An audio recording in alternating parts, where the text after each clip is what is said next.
And whatever you do, don't let it fall into the wrong hands. Okay, I'm going to do a quick recap for y'all. You had just set out on your journey after confronting Orpheus presumably Orpheus, I think he introduced himself, at the top of his tower, and realizing, him and his zombie floating sphere were a little intimidating, you decided not to, throw yourselves headlong at him. So he asked you to go check out the proving grounds to see if there was any interesting loot there, because he's looking for something. He didn't specify at that time. You set out, you went to the Crouching Hills, which is southeast of Orphea, and then had a little rest. During the dream time of that rest, you found yourself in a large battle arena with Orpheus barking orders at you to, fight to the death to see who's the best and test your skills overall, which you promptly decided was an invitation to, attack him, at which point he joined the fray and eventually found a newfound respect for your abilities and decided to let you in on a deeper level of his plan.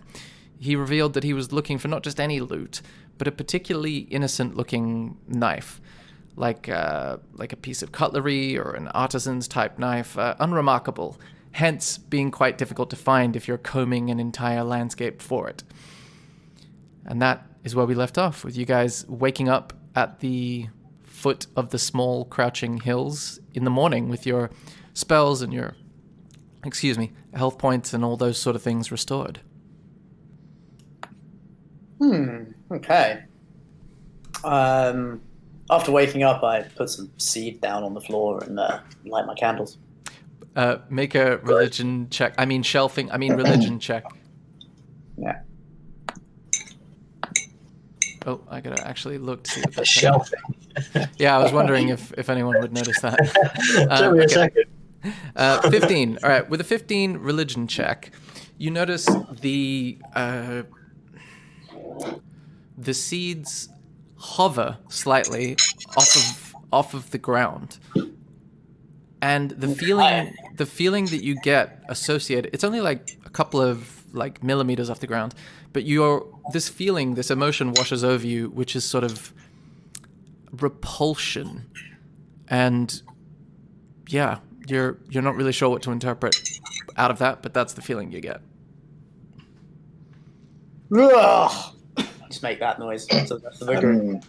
Joseph's gonna just be kind of like keeping an eye on the general scene and see this play out and walk over and say, good omens for the journey ahead. I feel a bit sick. It's a bit, I don't know, I just feel slightly repulsed by everything that's going on. Or something. Do you think that's in our past or our future? I'm going with future. The seeds don't lie. Fuck. The seeds might lie, though. I don't know. Seeds could lie. Yeah, seeds might lie. Okay, well, maybe we should be extra careful on our journey. This isn't all sunshine and lollipops. Sounds like a good idea to me. Gagbalad just looks at you suspiciously. I've missed Gahatbalatches. Well, he's not really Gagbalad anymore, is he? Wait, didn't he only die in the dream? Yeah, but that matters for imps. His sense of self has been damaged. Okay. Joseph gave Dave a good pat as well. Happy to see that. Although he'd been resurrected in the dream, just making sure no real harm had been done, and Dave gives him a little growl back, and everything's okay. Yeah, and you can keep that cat away from me as well. These fucking zombies.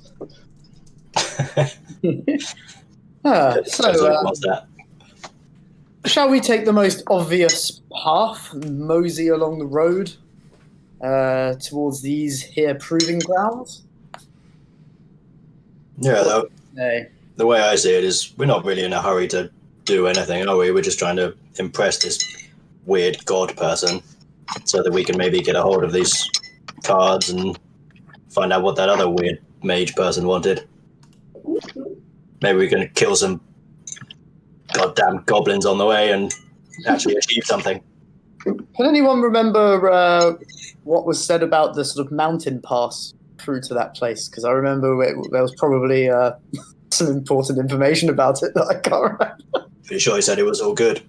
Yes, there was absolutely no guidance of exactly how to do it. And Something about all good. Go for it. yeah, I think that was what I got as well.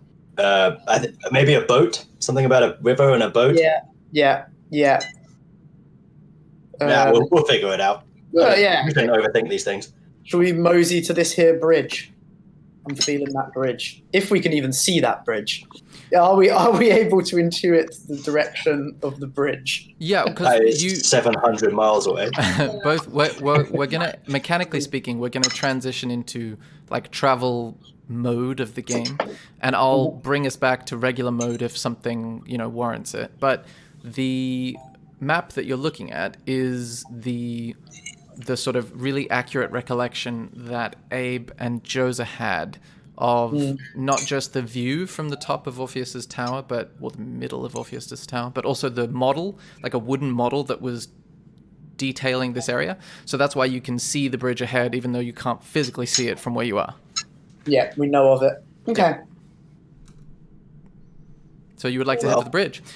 Who wants to lead the expedition? They would need to make a survival check. And because two of you, sorry to interrupt, because two of you know the map quite well, that person would probably aid the other person. So whoever can do it with advantage. I think you have better survival than I do, right? Yeah, definitely. This is Josa's bread and butter. So. And let's go with you. Probably do it. Now watch me roll a 2. I have not seen any rolls yet. No, not yet. So you want me to do a survival check, yeah? Yes, please. Oh yeah, that's right. Oh wow, with a natural 20, you storm across the measly bridge across a fairly substantial river and set forth into the grassy plains southeast of there.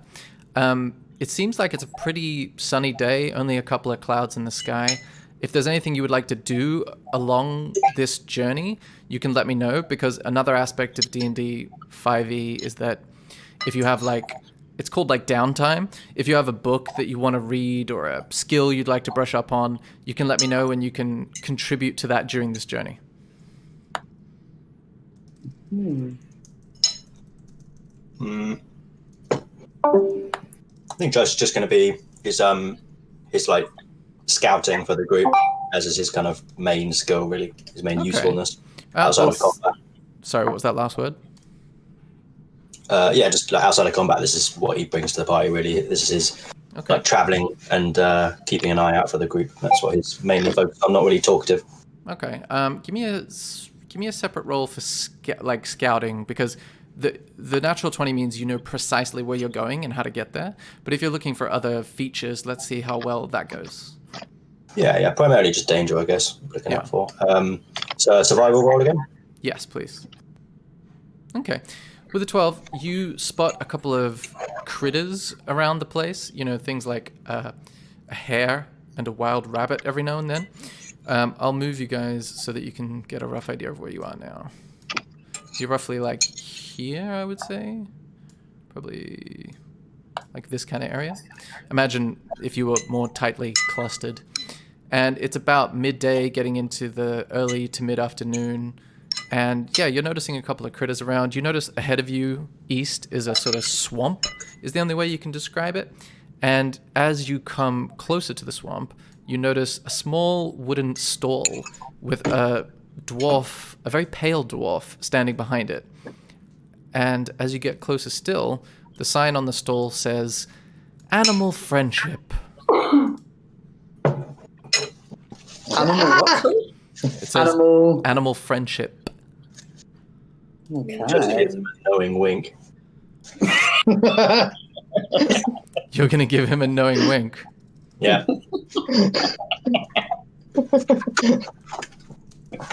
That's it. And just stand there. He says, "What ho, customers? would you like to purchase a potion today? Gonna wink at him again. You can. Make a charisma check. Alright. Where's that? Joseph doesn't need no potions. Dave is more than satisfied. Damn straight. Nothing a bit of spit can't do. Okay, with a 16, he says, "Oh, no. Who might this handsome..." I was going to say hobbit, but legally I have to say halfling. Who is this handsome halfling? Name's Joseph. So, you a fan of animals? Oh, I am. Very much so. I mean, I wouldn't have survived this long away from my people without the aid of this ecosystem behind me. What sort of stuff are you into? Well, you know, I hunt the tasty ones and stay away from the scary ones. Right. Joseph walks away. Cool. You guys, he says, "Come again." Oh, no. Go on. Shouldn't we try to see what the scary ones are before that? If there's anything that we should look out for. Go for it. Yeah, ask him. Okay, so what are the scary ones I'm going to ask? Well, I mean, in the swamp, it tends to be vines, mosses. The organisms are the most dangerous. There's not a lot of food in this area for large creatures. It's mostly the slimy, poisonous ones you need to watch out for. But if you stay away from the swamp altogether, then you won't have to worry. Okay. Cool. I mean, Let's why stay away would, from the swamp. why would you ever go into the swamp? It looks like a load of shit. Like, well, what is there in there? Oh, well, I mean, if you know where to look, there are interesting plants to harvest to turn into potions like these. And he gestures at the potions in front of him. I don't want to drink your potions and become as pale as you. He says, "Oh, well, I mean, as you can see, these are more of a dark olive green color." I stare at him blankly. He clearly misses the animosity that you're harboring and just makes it a color discrepancy. So, is there an easy way around the swamp? Well, yes, you just follow the trade path. You appear to be on it right now. Yes. Hmm. Righto. And what are these potions then? Might as well take a quick look before we Well, get out there. these are potions of animal friendship, but because they are harvested from the potent botanicals of this here swamp, they are more than usually effective. What do we do? So, let me just give you mechanically speaking, I'll give you the difference between them. So, a normal potion of animal friendship allows you to cast the animal friendship spell with a DC of 13 for 1 hour. It will last.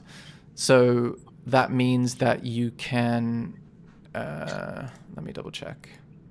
Convince a beast that you mean it no harm. Choose a beast that you can see within range. It must see and hear you. If the beast's intelligence is 4 or higher, the spell fails. Otherwise, the beast must succeed on a wisdom saving throw or be charmed by you for the spell's duration. So you basically take on a beast as a friend that will do what you ask it to do for up to 24 hours.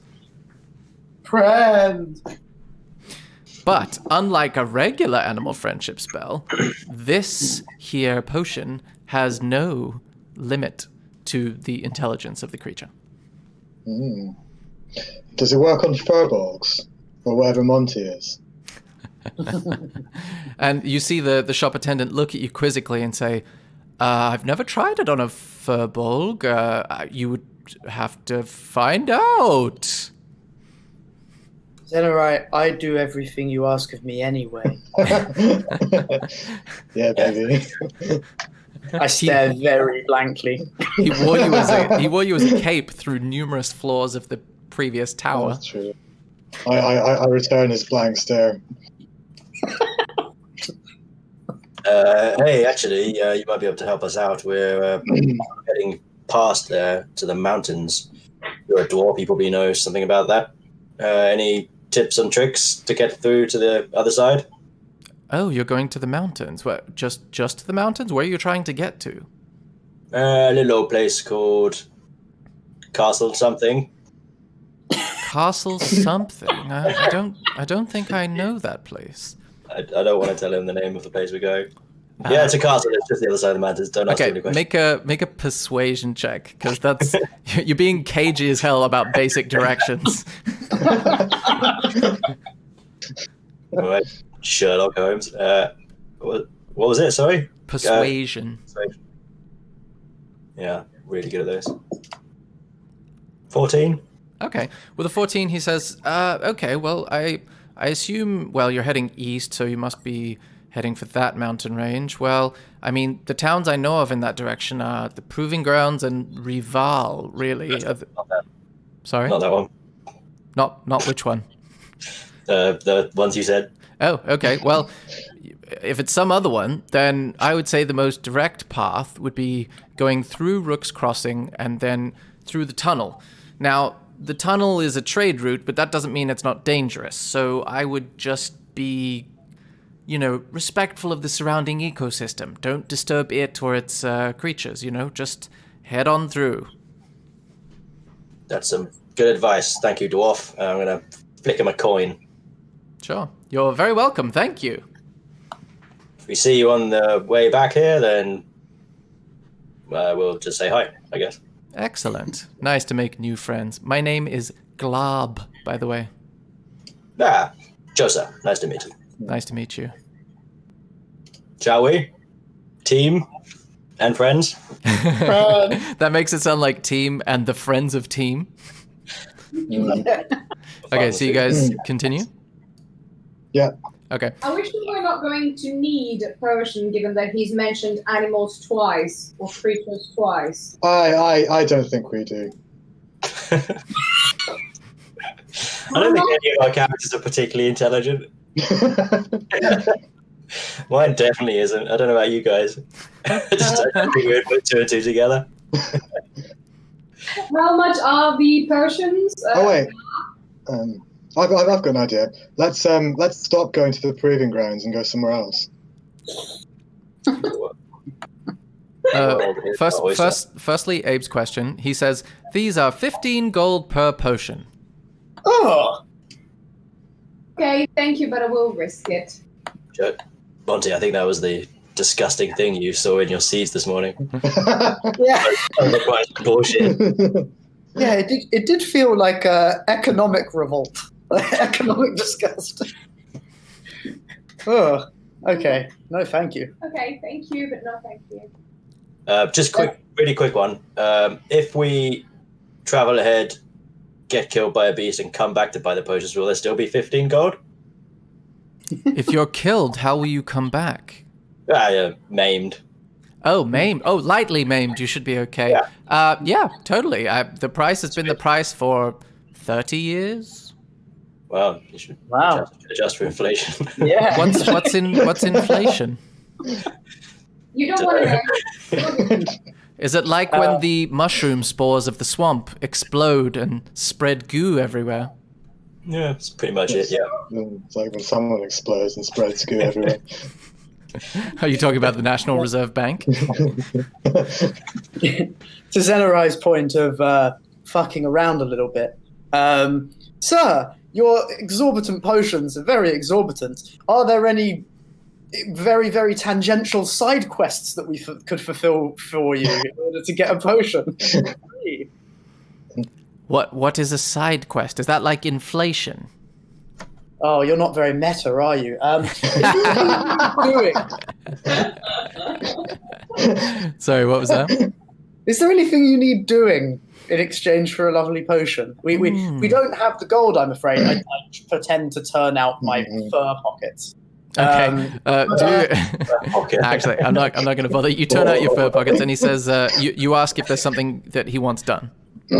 Yeah. Anything you need doing? Well, I mean, I used to trade with a sort of arcane curio store in the Proving Grounds, but I haven't heard from him in 3 years. If you could find out what's happened to him and tell him to get in touch with Glob, that would be very helpful to me. Perhaps you could let me know on your way back. Sounds good. Sure. Did you two use the bone or something? Like what? No, as I mentioned mere moments ago, we used to trade. trade fluids? Wait, boning or no? No, semen trade has been illegal in these parts for many a year. What? Look, most of the people I speak to do not care about the law. Oh, we do. We are law-abiding tradespeople, if ever there were two. Guys, we need to get to the proving ground ASAP to reinstate this man's semen trade. I'm just making so much more editing work for myself by doing that. They're meant to be together. Oh, I funny. feel like we finally found our true cause. Okay. Cool. So I think it's going to be really important that we get the semen from the proving grounds. Okay, so for like the fourth time, we're going to walk away and then do like a dramatic stop and turn back and be like, oh wait, one last question. May I also say I enjoy that we've given ourselves our own side quest, which absolutely hasn't been validated by particular. Definitely has. All the side quests in this game are your own side quests. So I'm going to turn back. Glarb, where is the seat of lawful power? I wish to overturn this ridiculous trade embargo.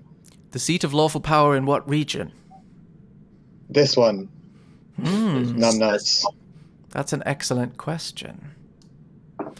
I would say, Orpheus probably thinks he rules the entire land, when in reality it's mostly the western region. Northern region, probably the King of Savoor, I would say. We're probably closer to his territory if I had to pick one. And also, the Proving Grounds has a lord, so I'm kind of on the border between them, if you like. Okay, guys, let's go. Oh no, wait, one more thing. I've heard tell of a sand vault nearby. You don't happen to know anything about that, do you? Oh, I prefer the slightly more humid climes. The arid landscape to the south is not my favorite.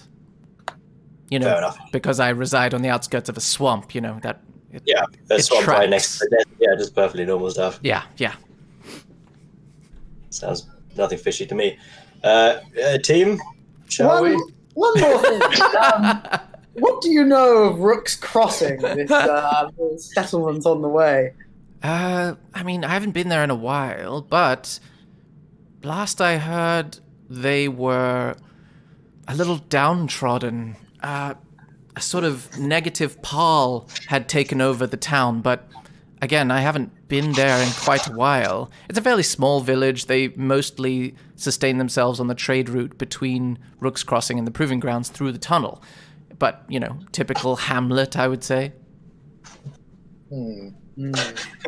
Wait, so the semen trade has sustained a whole village? No, as I said, it's been outlawed for many a year. Is that why they're sad? No, they mostly trade in fish. They're mostly fish traders. Let's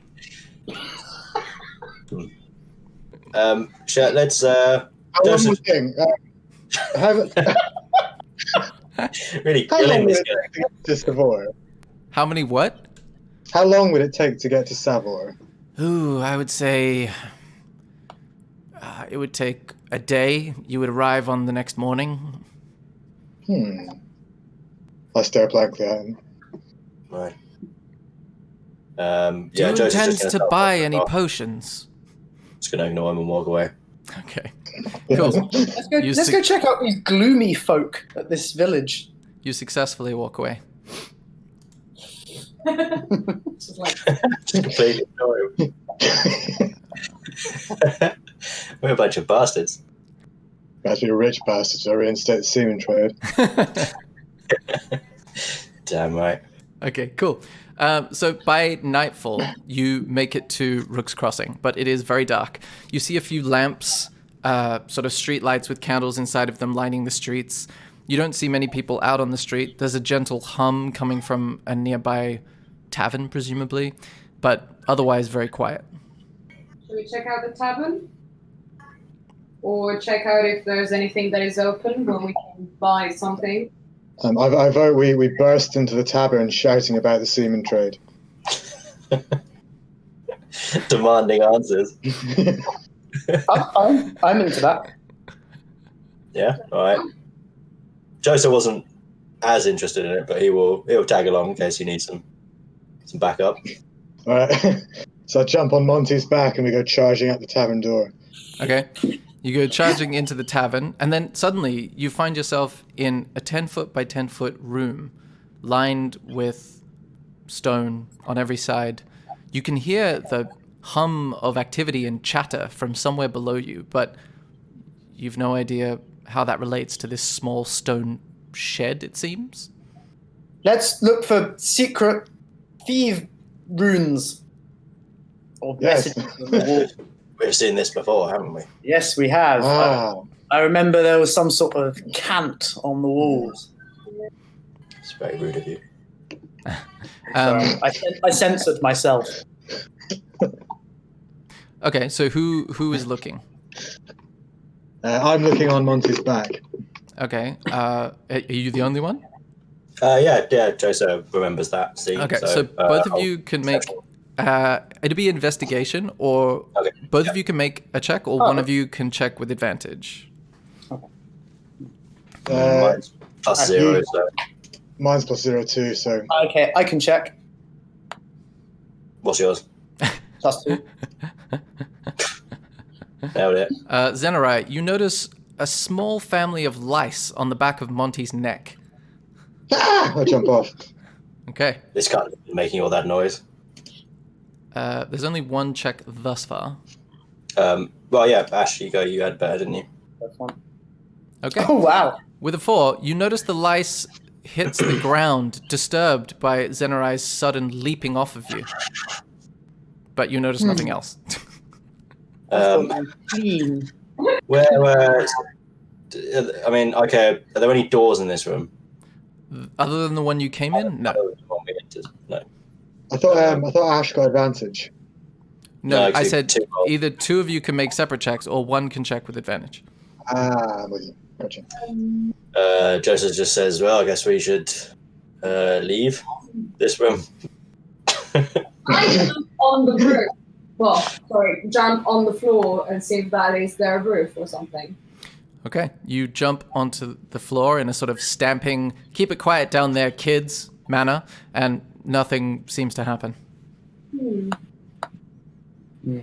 Let's all stamp on the floor. Okay, you all Okay. jump up and down. Yep. You feel tired, and the fatigue of the day starts to wash over you as you've walked a number of miles. Is this? Do we say this is the tavern? Sorry.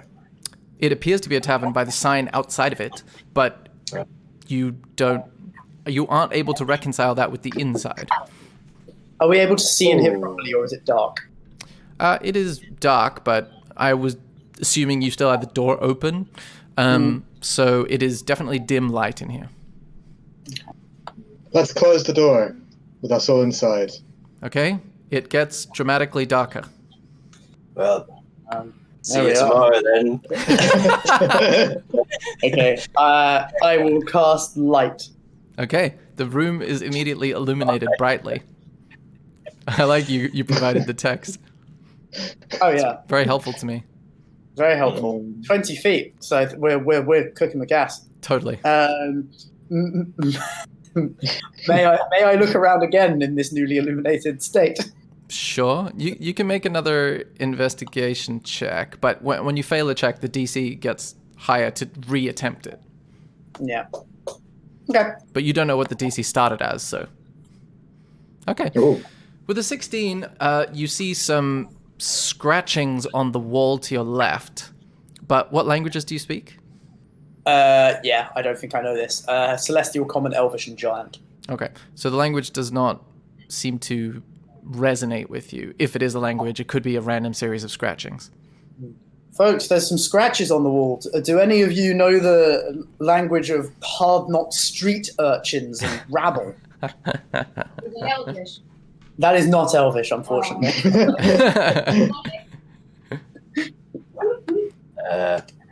Not me. I was raised in the forest. No, I was also raised in the forest. Ah. I really need Sizzler in the other campaign. Yeah, I don't think we're going to get much out of this room. Let's paw at the walls and make more scratches. Okay. What, you making scratches with your fingernail or? Yeah. Okay. Your scratches are, I'm going to say, shallow, but there. And you feel that your attempts are successfully scratching the wall.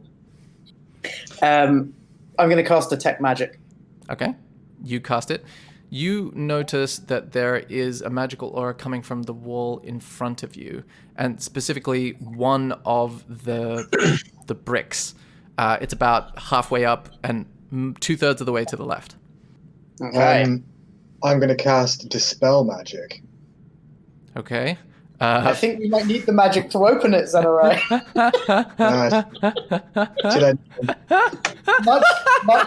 Much as a door requires its hinges, so does this stone require the magic imbued within it to let us into random. I'm firing from the hip here, boys. Okay, so as you cast Dispel Magic, you notice your Detect Magic spell, Monty, vanishes, and you can no longer see the highlighted bricks of magic. And it was transmutation magic, the school. And it suddenly vanishes. You owe me a spell slot. Can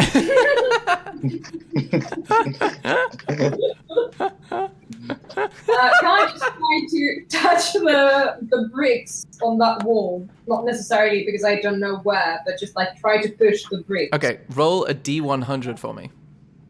Fair, is that a thing? Yeah, it's a thing. Okay. It's in the menu on the left. Do you want me to help you find it? Yeah. I think that is it. Okay. Okay. With a 24, you push a number of bricks. They feel like bricks, and that is consistent with your understanding of bricks. Yeah. Smart as I go, guys. Much like a mason, you really checked the structural integrity of that wall. Fair. It can withstand me, I can do nothing else. So Josa knows that he's no use with any of this stuff, but he thinks, well, if there's no door here, maybe there's something outside. So can I go outside and sort of just scout around the building, see if there's any, trapdoors or hatches or anything that give us a clue as to where these people might be underground? There's a glowing brick. Sorry. You can make an investigation check, and then Monty can tell me something. Monty? Oh, right, yeah. I'll do the Me, sorry. I was going to say, guys, there's a glowing brick around here. If we press all of these stones, it might be okay. I'd say you have a pretty decent chance of remembering which brick it was. Okay. Yeah. You can attempt to press it if you want. I'm totally going to do that. Okay. Wait. You successfully press it, and you feel it give a little bit, like an inch or so, and then nothing happens. Almost as if some sort of arcane mechanism is no longer functioning.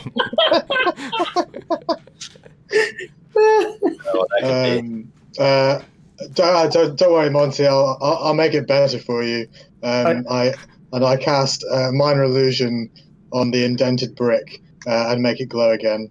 Okay, one moment. I'm going to cut back to that because it's hilarious and functionless. But Josa, you need to roll an investigation check. Yeah, sorry, here you go. Okay, with a 12, you notice around the outsides of this building a stray cat, some rubbish containers, some wild daisies, and you also notice that the street lamps outside have been blown out, and there's a gentleman sort of walking away with one of those long poles with candle snuffers at the end of it. Okay. I'm going to say, Hail, what's up? Oh, hello. Wait, let me do some Foley. Oh, hello, stranger. Of course. Wait, I've now got to be far away from you. Hello, other stranger. I can't hear you. Stupid headset. He walks over to you and says, "Oh, all that yelling is bad for my voice." Yeah, I've heard that too. What's the deal in this place? We're just passing through, but we had some like stamping party underground, a magic wall and a brick and stuff. You know what's going on? Stamping party underground and a magic brick. Oh, did you try to go into that tavern? Yeah. Oh, yeah, I don't know if I would advise that. You seem like a nice fellow. That's an unsavory place. No, I'm pretty unsavory. Oh, okay. Well, I shouldn't really know this. And he comes closer to you and sort of almost whispers in your ear without invading your personal space. And he says, that's outpost of the Thieves Guild. You don't really just want to go in. You gotta be a member, or I assume, but don't tell anyone I told you that. Got it. That's pretty solid advice. None of us had worked that out, so thanks for that. Hey, before you go, actually, where's the good tavern then? Because we're just probably looking to get some rest and try and work out why there's an evil air in the air. There's the Dockside Tavern down there by the dock. That's probably the most friendly tavern. It's also the only other tavern in this little town that we have here. Okay, we'll check it out. And yeah, I mean, sorry to keep you, but what's going on around here? Well, I mean, we're having a pretty good few months. I mean, we used to be a little, struggling, I would say. There used to be these cakes that there was this lady, an old sort of crone. She used to sell cakes here, and wow, they were so addictive. We kind of screwed ourselves over a little bit there for a while. A couple of our children were taken, but, now she doesn't come around anymore, and we got our kids back, so that was good. Yeah, been there. Okay, well, thanks very much. I'll go get my friends. Cool. I'm going to cut back to the hilarious minor illusion. So, Monty, you and also Abe, and also probably in a few seconds Joser, as you come back into this small room, you notice the brick, or probably a brick in that vague area, starts glowing a green color, even though when you looked with your arcane vision, it was purple. And it just starts to glow garishly, illuminating a lot of the room. I press it. Okay, you press it. It doesn't move because it's a brick. Joseph, did you hear anything outside? Yeah, spoke to a guy, pretty nice guy. Apparently some kids are getting stolen by a cake witch. Sweet. Oh yeah, and this is a Thieves Guild. We probably should also, sorry, Josa, just as you're heading back from your conversation with the candle snuffer, Gahakt Balat just lands on your shoulder and says, "Ask about the semen trade."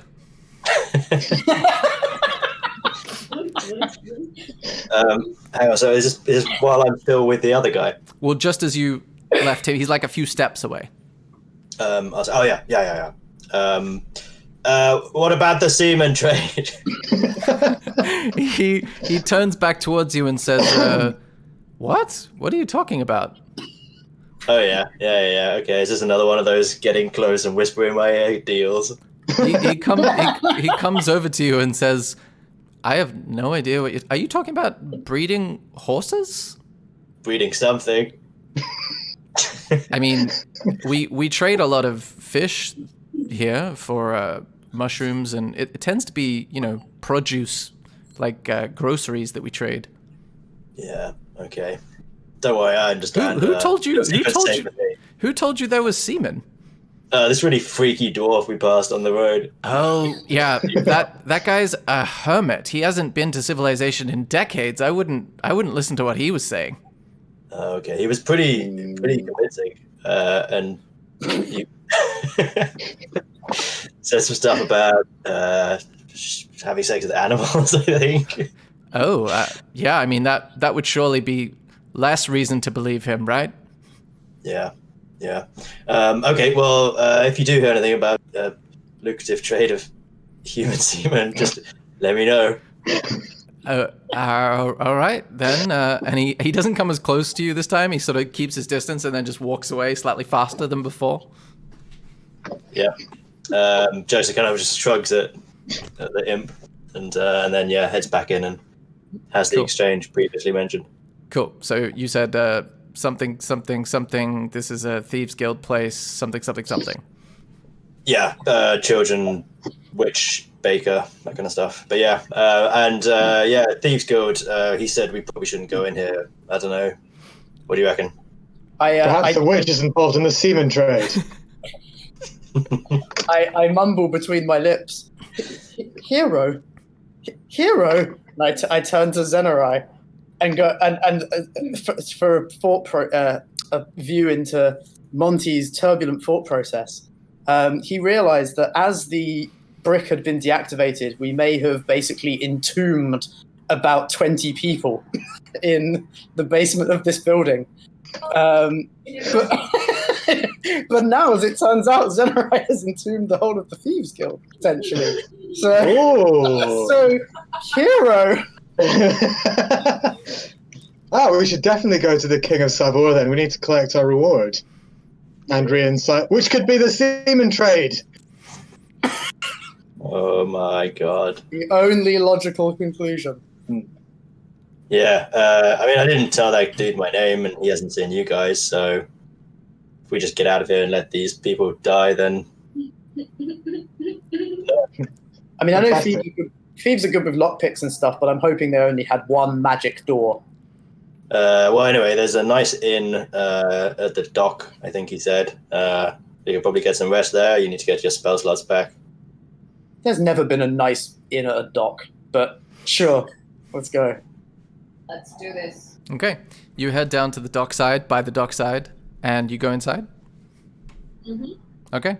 There's right? a lone woman about mid-30s behind the bar, and there's one guy in sort of a sailing sort of rags. He doesn't look like he does too well as a sailor, just drinking beer in the corner.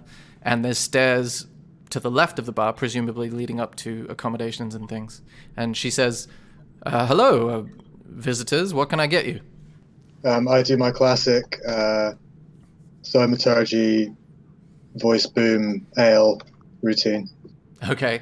She sort of is taken aback a little bit and says, there's no need to shout. I've got plenty of ale. And she starts pouring them just like multiple, even though just you have asked. She seems a little flustered. Excellent. Do you have lodgings? Oh, yes. Mm-hmm. We do. Yes, we do. It is for the four of you. How many rooms do you want? One. For the semen trade. Okay, that will be one silver piece, please. Okay. I'll pay that. Sure. Top of each other again. And that's 4 copper pieces for the ales, please. And she seems a little hesitant.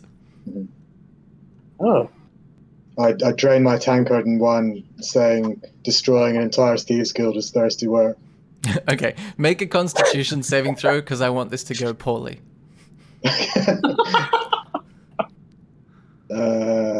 Saving throw.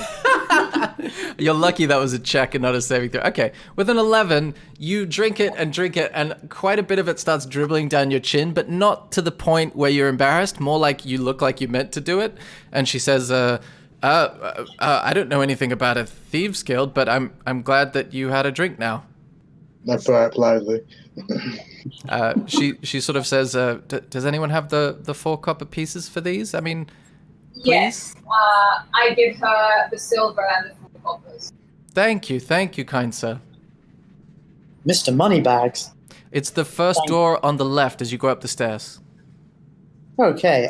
Before we go up, do you know anything about a cake witch in the that once ravaged these parts? We've heard myth.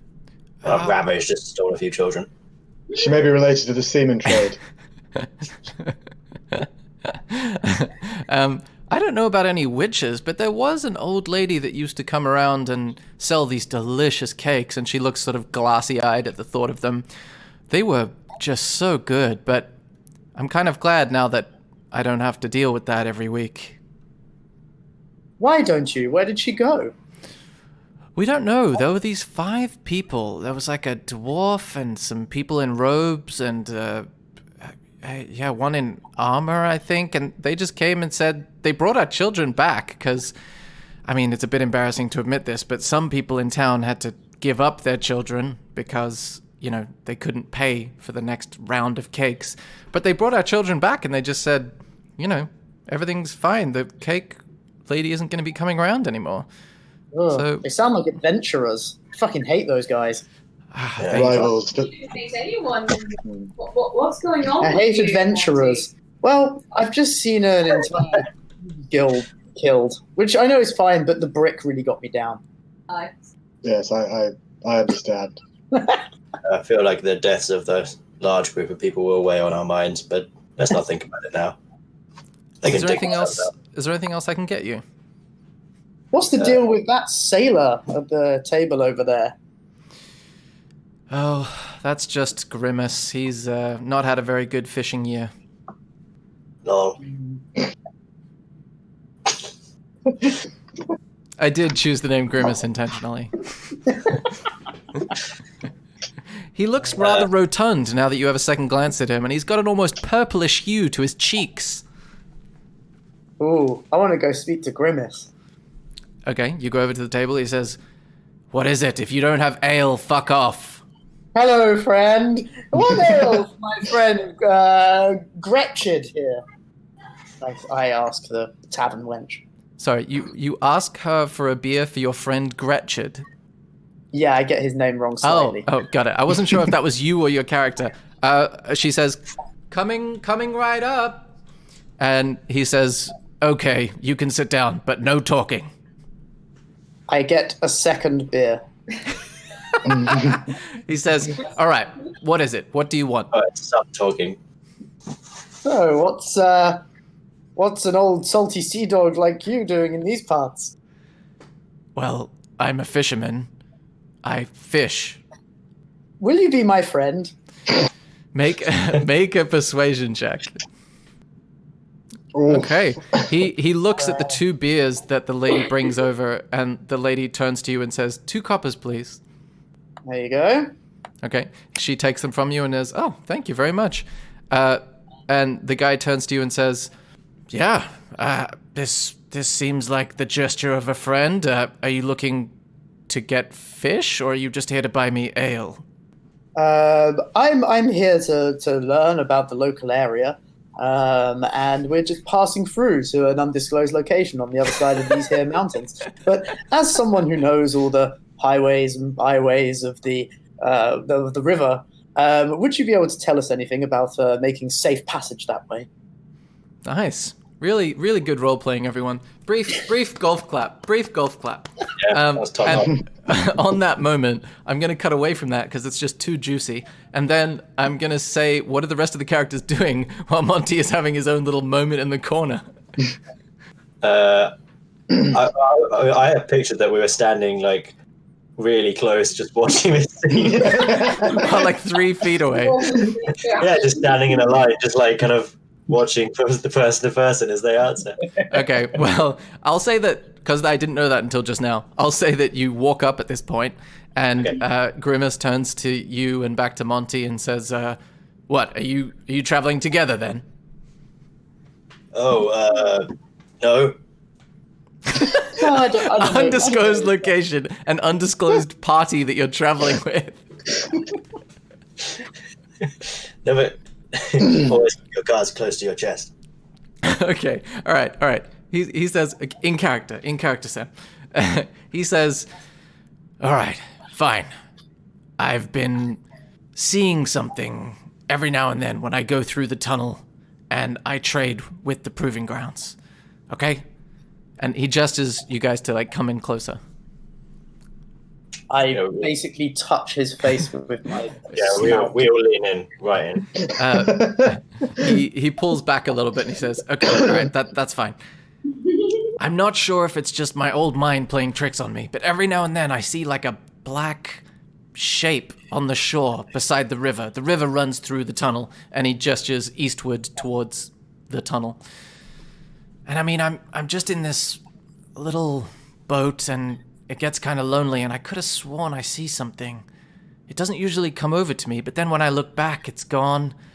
I suppose if you're going to be going through there, I don't know, I wouldn't go near it. Okay. That is very good advice. That we will not follow, but thank you. I'm going to go over to the bar woman and ask her about the 4 people that saved the children. I think it was 5. It was fine. 5. Okay, how do you say that to her? I say, another ale! Okay, she pours you an ale, like, shakily on the bar tap. So I lean against the bar with one arm and give a really ineffectual air of nonchalance, trying to be friendly and really not coming across that way. I was like, so, those 5 people, tell me about them! Okay, she says, there was a dwarf, he was in armor, there was 2 robed, skinny guys, who else? And there was another one. One had sort of like scaly skin. Maybe that was one of the robed ones. And the last one, the last one he wore all black for some reason. I don't really know why. They just seemed really helpful. They just returned all our children and, I mean, they actually went into the tavern, the Thieves Guild tavern. I can't believe it. They're the only strangers I've ever seen go in there. But, you know, they saved our children, so I suppose they can go where they want. Well, something tells me they won't be coming back out. Now that I turn around and high-five Monty. I do that across the room. Both of you guys make a perception check.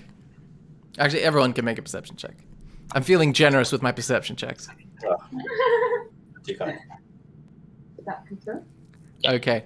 Abe and Josa, you hear the distant sound of like rock scraping on rock with a rhythmic impact. Like a...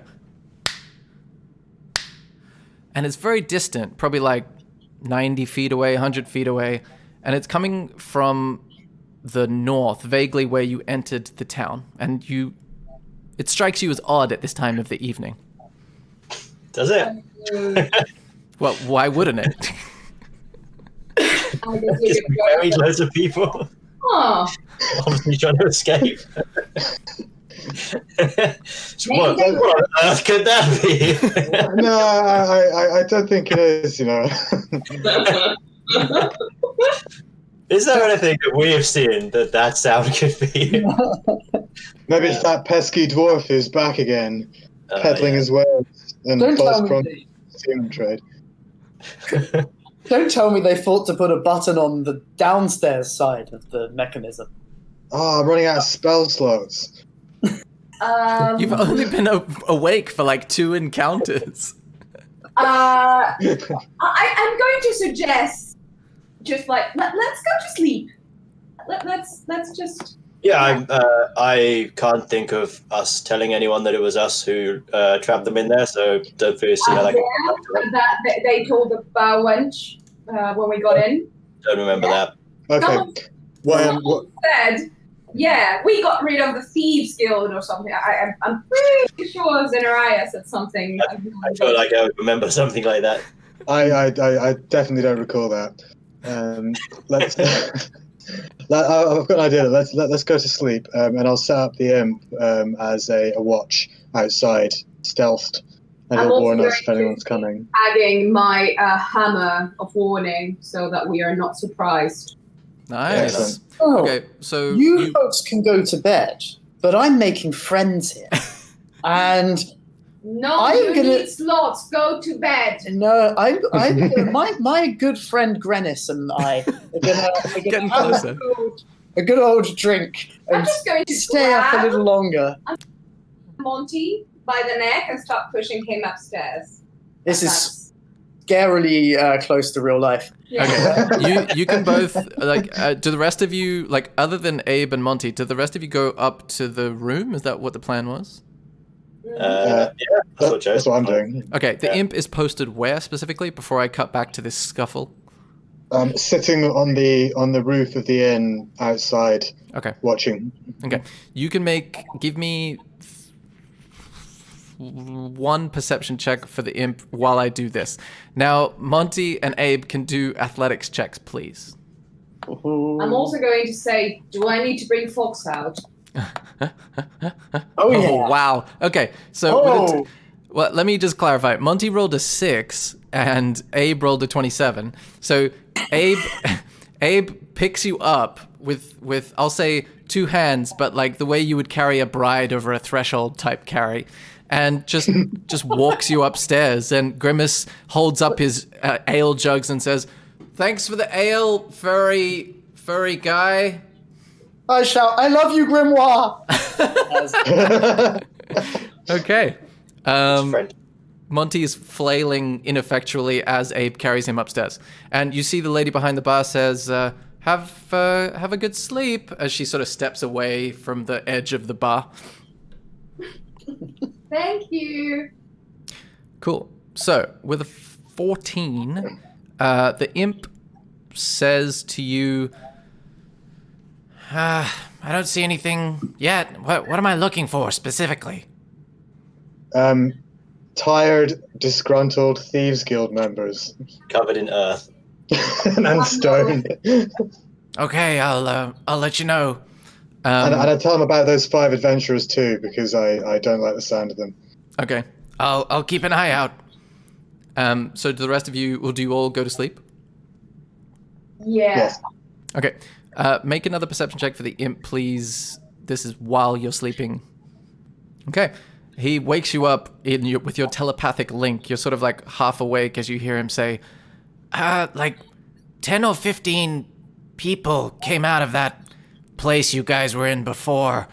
They look sort of tired. They're just sort of lying on the ground a little bit, and then they just sort of wandered off. Thank you, Gahak Balachis. You are close to redeeming your zombie-like nature with me. All right, and then just as the telepathic link is about to break, you hear the sound of like a bird squawking, like, and then the sound of munching, like. Good imp. He's back to his usual self. Dope. So guys, I wake everyone up and say the thieves have escaped. Shall we go hunt them down?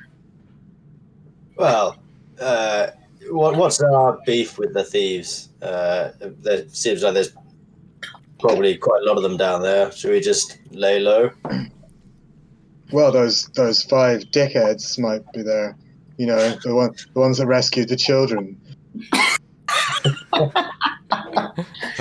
just going to go like, are we the baddies? Yes, I think we probably are. Purely through incompetence, not any conscious choice. I mean, yeah, Joseph, I think he's not used to sleeping in beds, although we've slept in beds quite a bit recently. He prefers the outdoors. So he's kind of awake now and not very comfortable. So I say, I can go and keep an eye on them if you want another pair of eyes, as well as your demon. You guys can keep resting if you want to be fit and ready for tomorrow. Okay, I'll go back to sleep. Well, okay. Sleep. Okay, Didn't so actually be- what was Joseph's plan? I was just gonna kind of find a little hiding spot somewhere near the inn, a tree or something nearby, and just keep an eye out on proceedings. Okay, you can make a survival check followed by a perception check, and the rest of you are still sleeping? Yeah. Cool. Okay. All surrounding the Mace of Warning. I'm planning to do this quite stealthily. Oh, okay, give me a stealth check then. Okay. At the beginning of this series of checks. Oh yeah. Nice. Literally invisible. Wow, Ooh. yeah. You disappear and you think to yourself, you forget what colors are. That's how grayscale you appear. Yeah. Sick. So now survival, did you say? Yep, survival, then perception afterwards. Okay, 14. You find a decent spot in the fork of a nearby tree, relatively low, easy to climb. Okay. Perception. Okay, yeah, with a 17, you notice a couple, of presumably tavern goers from the Thieves Guild tavern that you've now learned of, just sort of dispersing in 1s and 2s and 3s, just sort of going in all directions. Some of them go to local houses in this area of Rook's Crossing, and some seem to be leaving the borders of the town altogether. And they seem just sort of make an insight check. This is like the full spectrum of checks from this character in a very short stretch of time. Okay, yeah. Oh, 20. With a natural 20, you are confident that they seem confused, disgruntled, and tired. Yep, that sounds about right. Actually, yeah, with a natural 20, I'll say you hear snatches of conversation. As a couple of them pass 100 feet away, you just keenly hear them saying, I mean, we asked that mage to enchant it. Did he fuck us over 50 years later? No way. Who would have such a long con? We're the only ones that would do that. No, yeah. I mean, is the boss fucking with it? Yeah, they just keep talking like that. Okay. Yeah, I mean, Joseph's content that they're not after us and they don't have any suspicions. I imagine if they do even a small asking around, they will. Yeah, so what sort of time is it now? You're looking at about 1:30, 3 a.m. All right. I'm going to keep watch for like maybe another hour until I'm pretty sure I've seen. I'm going to keep watch till it's been like 45 minutes since the last person left, and then I'll try and catch some sleep in the tree. Okay. I will say you keep watch. You don't see anything new. Actually, no. Roll a D100 for me. Okay. Okay. With a 57, you notice an otter in the water nearby. Comes out of the water, holding something. It appears to be an egg. Cracks it a couple of times on a nearby rock, and then eats it before going back in the water. Oh yeah.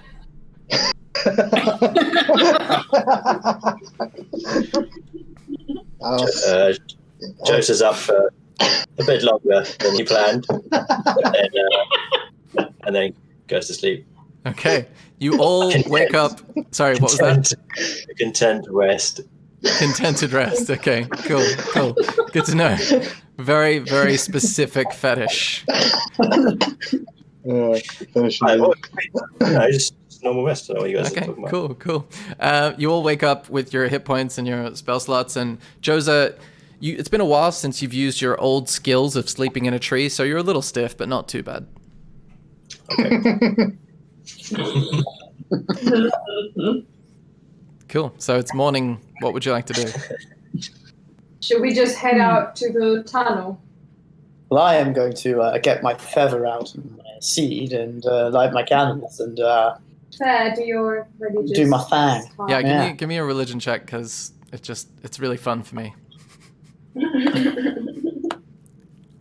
Okay, with an 8, you notice a couple of individual seeds, like, move towards the west in like a semicircle, but you're not sure if you actually see it because the movement is so slight.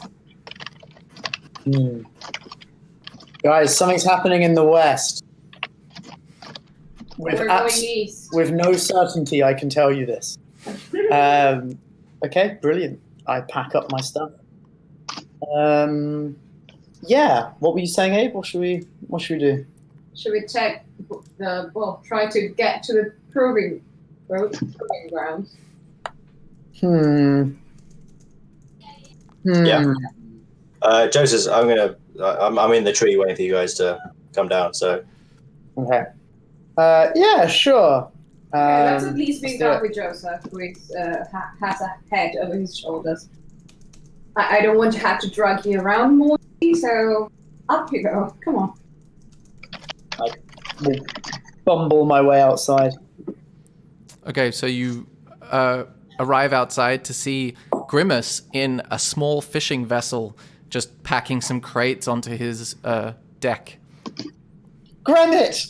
I run at Granite. He says, hello, thank you for the ale, and he clutches his head a little bit, or, yeah, I'll go with thank you. Friend, well, you know what will take away that nasty headache you have there is another pint of ale. May I get you one? No, Fucking legend. I'm a little tired this morning, but I appreciate that.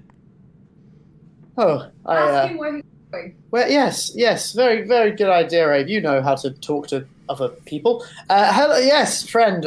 Where are you going today? What are the lakes bringing to you? Lake. There's no. I mean, I could go to the lake in the swamp, but I'd have to be fucking stupid to do that. I'm gonna go east up the river a little bit. There's a nice bend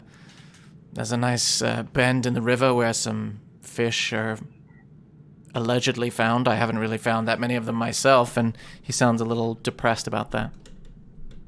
Oh, well, yeah, good luck to you. I'm sure you will find lots of fish today. Are you going That's a near really shit fisherman. tunnel? You said there might be some fish up a river. What the fuck have you been doing all his life? Well, if you remember from the tavern, the lady behind the bar said that he's been having a particularly bad fishing year. Grimace, why is this year so much worse for you? We hear you used to be a strong, proud fisherman. I'll do one at a time. Firstly, Abe's question. I'm going in the direction of the tunnel, dragon person, but I'm not going that close to it this time. I don't really have any fish to trade. I've still got to get some. And you, furry man,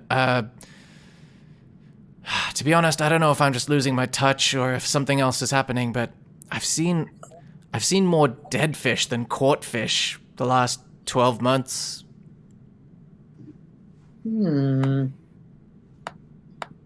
Okay. Well, I mean, maybe we can hop in the boat with you and go on a nice fishing day trip. And if there is anything malevolent that we see around, maybe we can give it what for, and the fishing population will shoot back up to days of yore straight away. Okay. I mean, I can take you as far as I'm going, and you can see what you see. I mean, I probably owe you that much. Get in. Joseph! Yeah. Joseph spryly walks over and joins the group. A little spring in his step. Nice. Okay. So he takes you a few hundred yards.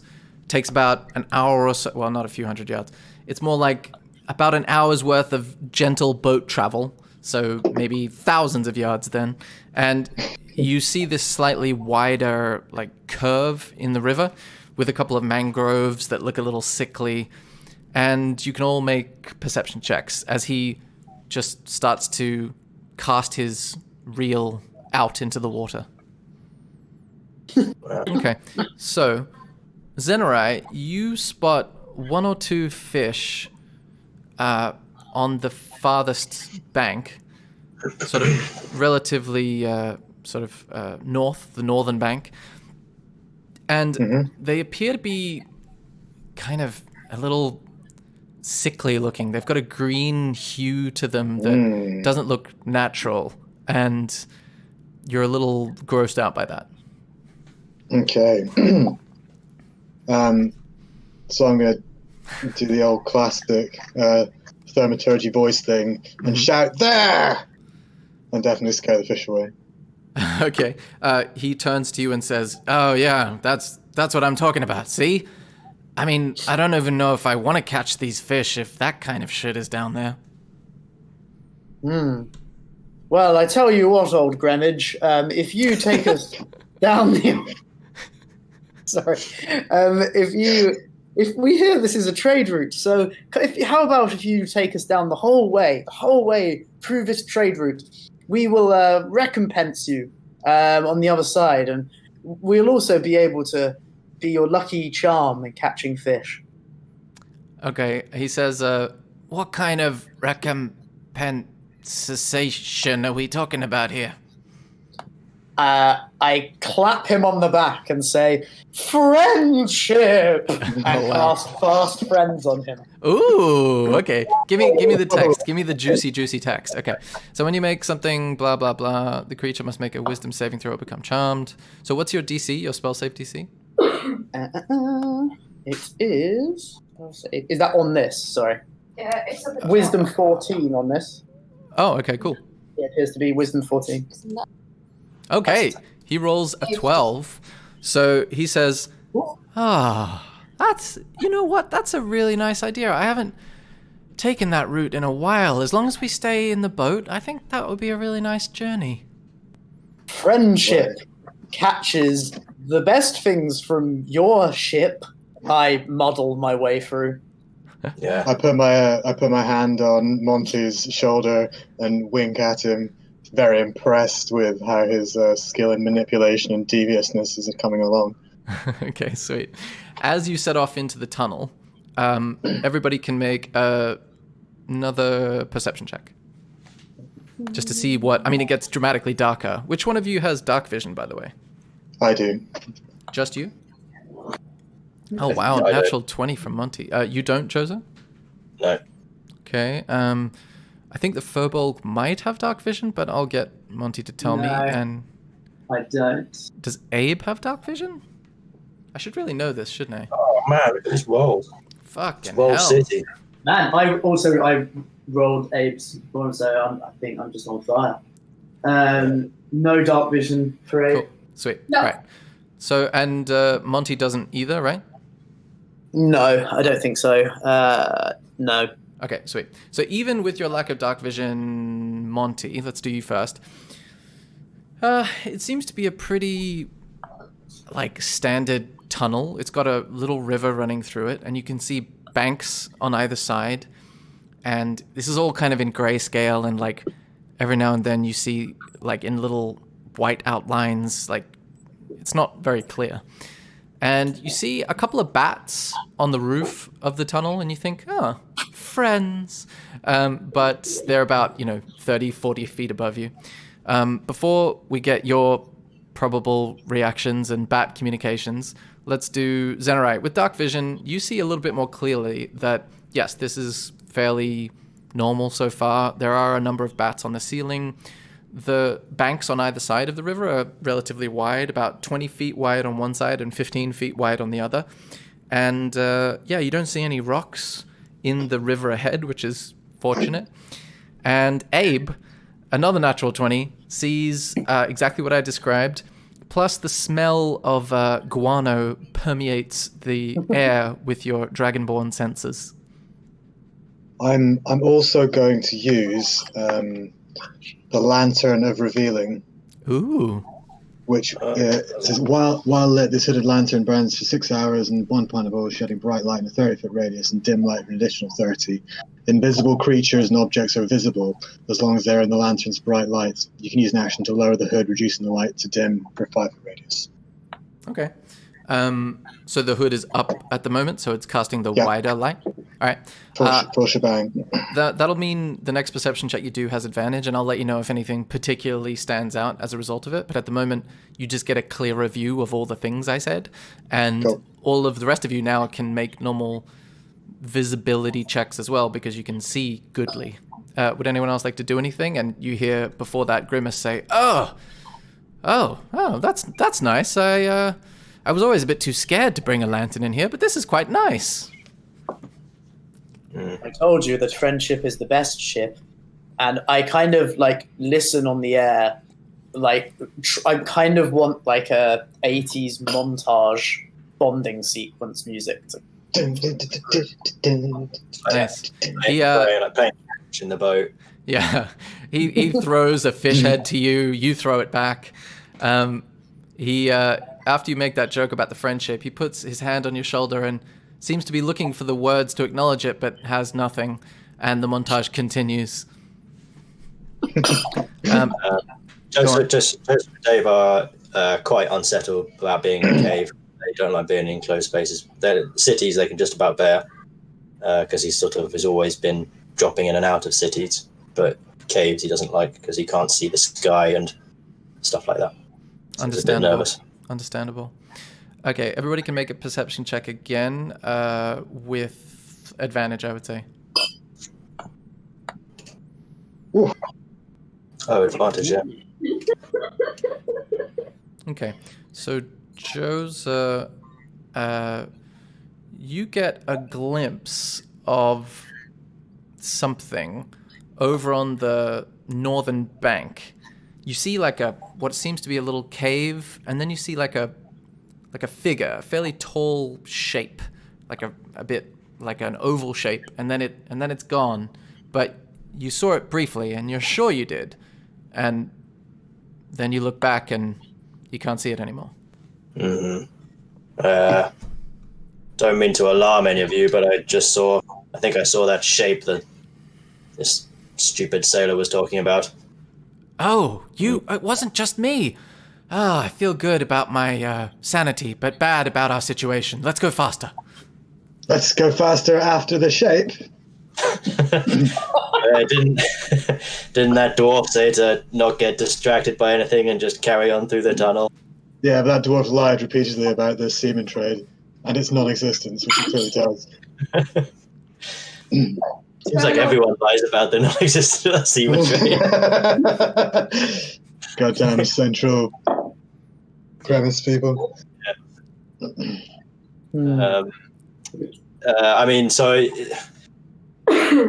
I feel like we should keep going. I don't like the look of that spooky ghost figure. Don't worry, I've got my lantern. Of And revealing. it didn't show it. Well, The lantern didn't actually show the shape, right? No, I rolled a 1. Oh, crap. Joseph saw this figure, like, because of the light that was illuminating the area, but you didn't get the sense that it was, like, the lantern's special ability that was doing it. It was more like the effect of regular light. yeah. I mean, we can kill that on the way back. Whatever the fuck that was. Well, no, we can take. There's a democracy. Well, I might not have. I only got 6 hours in this lantern of revealing. I've got a torch. We can just use that if we went out. Yeah, You see Grimace the lantern. comes away from the helm holding long oars, saying, "Quick, put these in the water. There's little, like, holders for it over there. Like, we gotta row quicker than this." Why? It's a thing. It's a thing that it's huge. It's in a cave. I fucked up with this guy. Monty, control your pet. Row, row. Joser is pretty freaked out. Yeah, so Yeah. I take one of the oars and say, "Come on, let's just get out of here." I'm going to take an oar and start rowing towards the shape. Okay. Zenorag can make an athletics check, and then so can Josa and Monty. And Abe, are you doing anything? I am a bit flabbergasted at this whole situation, so I'm just very... Help us row. Do you accept No, the help oar, me or row. do you stand impassively? I am standing impassive. Fuck. Okay. I don't know what to do. Okay. So what happens is, I'm going to use an ability here. Okay. Why? So I can re-roll any saving thing. That's not a saving throw. Wait. Let me read it. Let me read it. Once per short rest, when you make an ability check or saving throw, you can use this feature to add a D10 to your roll. Okay. Then yes. What's it called? This ability. I don't want to say it, but I will message it to you. Okay. Cool. You're not dodgy at all. Okay. Cool. So therefore, you can roll your d10. Sweet. You can Oh, just read that. you can just press 10. Okay. So with a 3 plus 7. Okay. So what happens is you drift listlessly to the left as you continue to advance down the river. So you're just drifting to the left slightly, and Grimace manages to correct for it with the helm, and he says, "We're drifting a little bit. You on the right." And he points at Joser and Monty. "Row harder." I start rowing harder. Okay, cool. Eventually, you make it out of the tunnel, and you see fun as the whole like let's row in different directions thing was, you didn't roll high enough for it to be like a genuine what's the word obstacle to the progress. So I've just moved on because you're getting outrode. We're such idiots. But trust me, I would have stopped the entire journey if Fraser had rolled higher than you guys, and you would just be in a circle. Sweet. So you make it out the other side of the tunnel, and you see like a little, it's like a little lake, like a mini lake.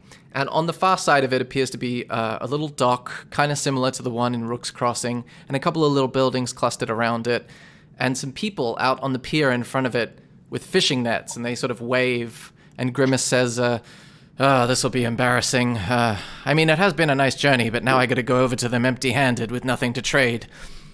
And he guides the boat over there. Do you do anything in the meantime? I'm going to give him. Oh, I'm gonna go. Don't worry, Greenwich. I've got your back. And I hand him my jars of assorted vegetable brine. Nice. And he says, actually, Just going to give us away. make a persuasion check. And what did you want to do, Abe? I'm going to give him a quarter stuff. Oh, Ooh. stuff. Nice. Okay, sweet. He says, thank you. They'll be surprised from my usual fare of fish, but I'm sure they'll want it. This looks sturdy. And what's the persuasion check from Monty gonna be? Oh, yeah, with the 15, he says, brine, you say? Ah. Does it get you drunk? If you have enough of it. Okay, well, I'll see what they say. And at this point, the boat is bumping up against the pier, and he says, John, Clancy, all right, I don't have fish, but I have these jars of vegetable brine, which, I mean, understandably is very exciting. And also this quarterstaff. Do you have anything, do you see anything you like here? And John and Clancy look skeptically over at you, and he's going to roll, Grimace is going to roll a persuasion check. And they look skeptically over and say, nah, I mean, where have you been this past, what, feels like 12 months? No, it's been a long time. Where have you been? And he says, okay, so I take it you, all right, fine. All right, I haven't had much luck with the fish. Where have you guys been? We haven't had much luck with the fish either. Look. And he holds up the nets, and there's just like a boot in it and a sickly skeleton of a fish, and the nets don't look good at all. And there's a couple of fish on the bank near this dock that have that greenish tinge to their corpses. And he says, so yeah, we haven't been over to trade with you either. And you hear Grimace say, oh, okay. And they both sort of, John and Clancy and also Grimace, look like a 1,000-yard stare out over the lake towards the proving grounds and just look kind of concerned. Wait, so let me get this straight. These guys live on either side of a mountain, and they both catch fish. Mm-hmm. And then they take the fish to the other person. Are you asking for more fish? Are you asking the characters or the DM? The other characters. Well, just more just musing to the world. Make a nature check or a perception check. It's kind of counting on my fingers and stuff, and just it's not adding up. Perception. Mm-hmm.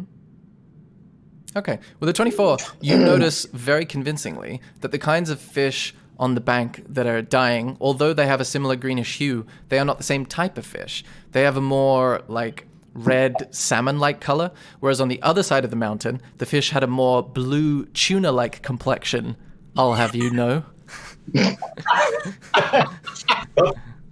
Yep, settles that. I wish I'd shut these guys in the Thieves Guild.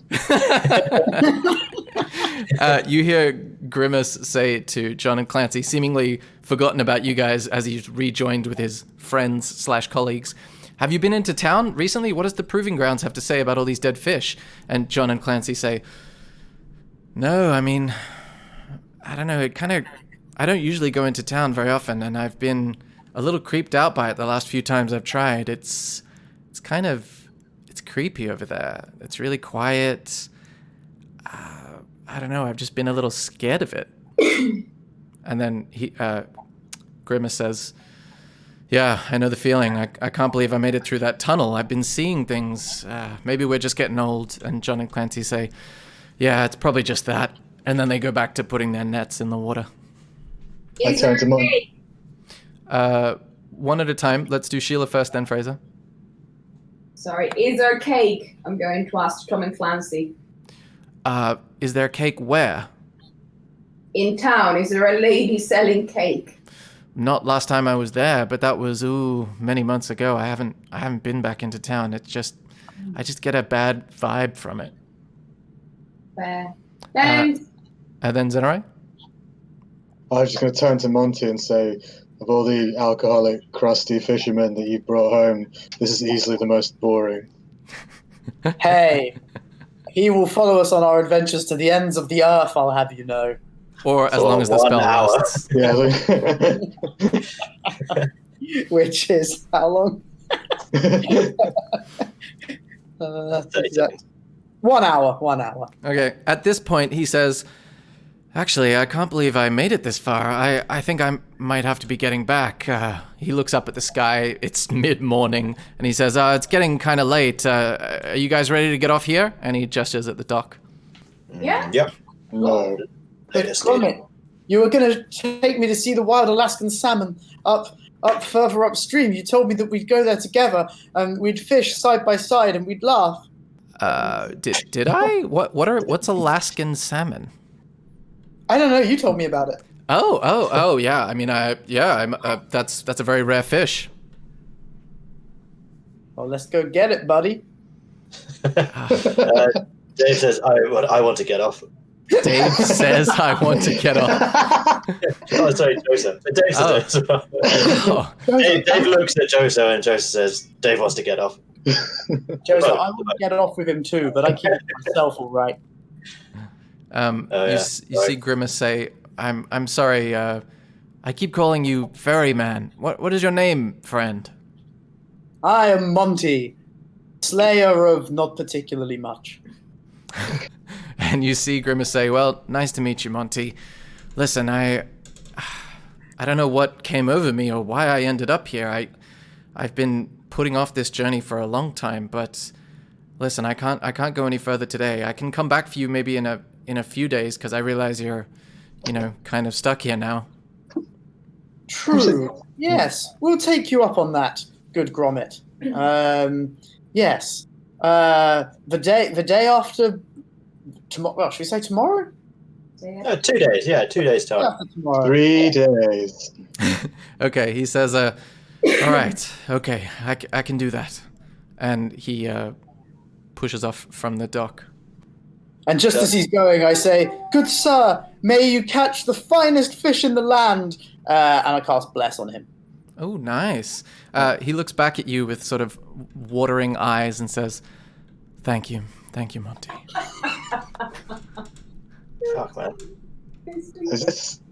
It's not a waste, it's friendship. That was emotionally impactful, I'll have you know. Yeah. Speaking of emotionally impactful, where would you like to go now? Should we just go to the proving ground? Yeah. Yeah, even though everyone's terrified of it, I feel like. Isn't that where we were told to go?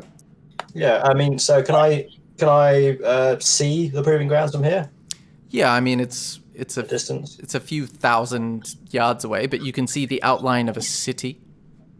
Oh, okay. Never mind then. What are you trying to determine? I was just gonna see if I can notice anything. Okay. Okay. You can make a perception check, but you get the sense from this distance you're not going to learn much. All right, let's try it. Cool. With a 13, you notice not as much smoke or activity as you would expect for a city of that size, and it should be visible from this distance. So you're a little surprised by that. Let's barrel on over. Fits in with the other weird shit we know about it. So, yeah, let's set off, I guess. Joe says, I think we should keep a lookout. I'll take point and sort of I'll take hops the back. on the back of Dave, and she slinks forward. Cool. What's the marching order? So Jose's in front. Who's in the back and who's in the middle? I'll go in the back just to keep Okay. the rare. Yeah, go in the middle somewhere. Okay. Now, just let me gather my resources briefly. Listen to this specific playlist. Ooh. Great. Okay, pause my previous one. From the beginning specifically. Okay. And I will transition y'all to a new map location here. Ooh, spooky. Whoa.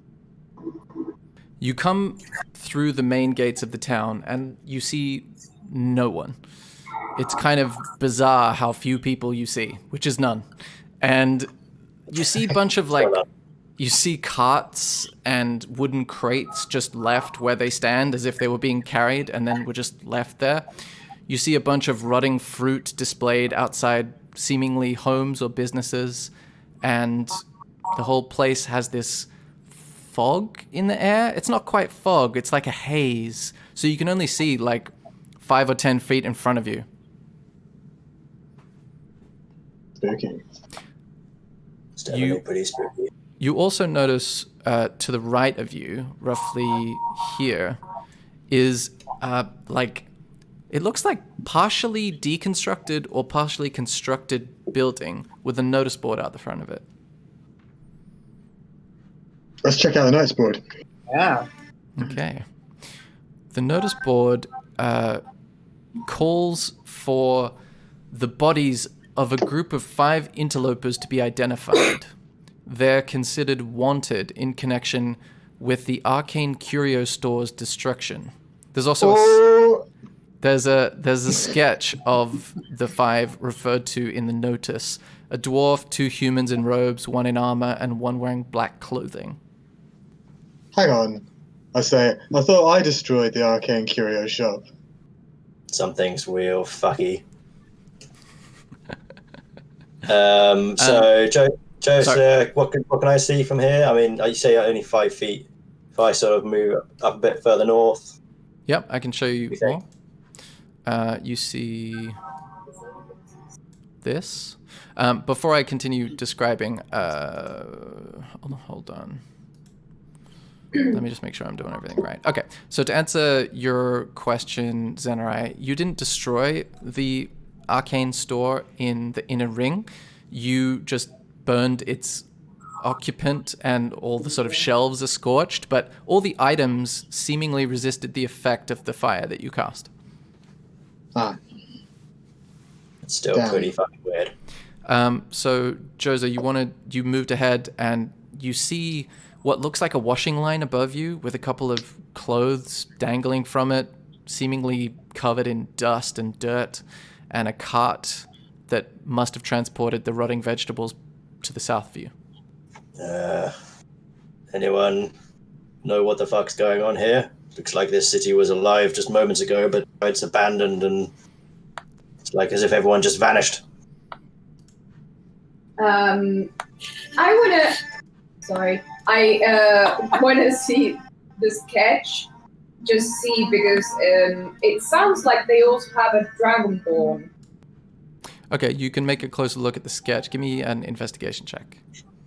Okay, with a 16, you notice one of the individuals in robes doesn't look like you, but they do, the way they're drawn in the sketch, their skin looks kind of just bumpy, like they've got some sort of condition, but it's a sketch, so it's hard to see detail. Because I thought I was the only one. It's true. That's very... Do we take that sketch with us? Yeah, great idea. So I want to grab it. Okay, you can put it in your notes section of your character sheet as notice board notice. Alright, I'll do that, guys, if you want. Yeah, okay. Is it worth doing something like detect magic to see if the haze is... Yeah, I can do that. Or have you got one ready? What do I have? Oh, I've got dispel magic. Okay, as I demonstrated earlier today. Yes, yeah, I'll cast detect magic. Okay. Okay, within 30 feet of you. All right, suddenly your vision lights up, Monty. The haze is indeed very faintly arcane, but it's not quite arcane. It feels more similar to the aura you see when you talk to Shanti, but of a different variety.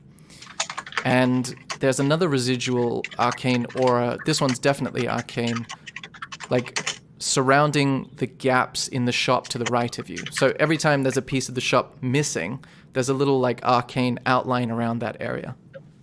Okay. Guys, this shop got blasted by some arcane shit. And there's like religion on the air. Perhaps the Pope wandered through on his latest voyage. Yeah, that feels like a tabloid heading, doesn't it? Just Yeah. religion in the air. Yeah. Lock up your children. That's not even a joke. That's just solid advice. Yeah. That's medical advice. Right, well, Joseph's Right, going to... Let's barrel on reckless. Yeah. So I think Joseph's going to kind of very carefully, obviously he's on edge, so I think short bow drawn, Dave prowling just behind, Okay, sniffing the air. give me a perception check with disadvantage because you can only see 10 feet in front of you. Okay. Okay, with a 10, you don't hear anything. You don't see much, so let me reveal a little bit more of the area. Okay, you see a few more crates.